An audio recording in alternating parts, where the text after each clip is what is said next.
Le tournoi des princesses. La princesse Élise habite au pays du dessus-dessous. C'est un pays étrange où rien ne se passe comme ailleurs.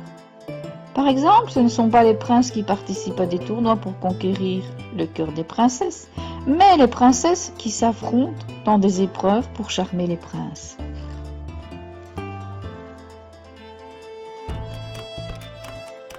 Ce jour-là, justement, le grand roi Jean organise un tournoi pour marier son fils, le beau prince Johan.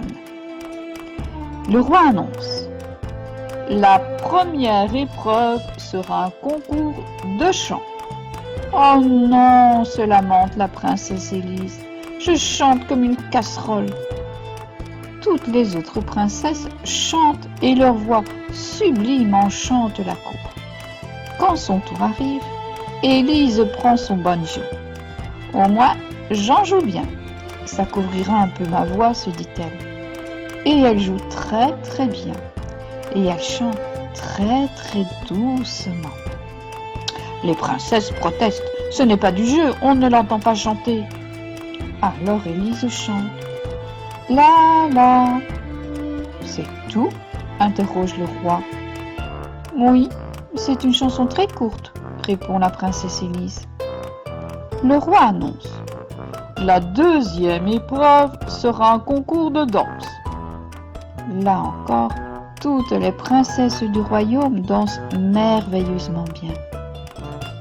Élise, elle, ne sait danser que le choc and troll, la danse des trolls des montagnes, qui consiste à sauter partout et à se rentrer dedans. Elle n'est pas du tout sûre que cela puisse plaire à la cour du roi. Pour l'accompagner, elle demande au musicien de jouer son choc and troll préféré. Elle commence alors à danser, mais sans le faire exprès, elle heurte un garde qui tombe sur un autre garde et comme des dominos, tous les gardes s'effondrent l'un après l'autre. Les princesses s'esclavent et se moquent d'Élise, qui, penaude, espère que la dernière épreuve lui réussira mieux. Hélas, le roi annonce un concours de couture. Mince, gémit Élise, je suis encore plus mauvaise en couture qu'en danse et en chant. Je préfère fabriquer des cottes de mailles et forger des épées.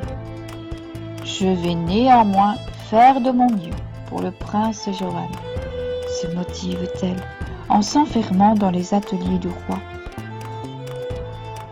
Au matin, quand son tour arrive, elle présente une magnifique cotte de mailles finement ciselée. Une cotte de mailles, comme c'est élégant, râlent les princesses. Elles n'ont pas le temps de se moquer longtemps, car le prince s'avance pour annoncer le nom de la gagnante.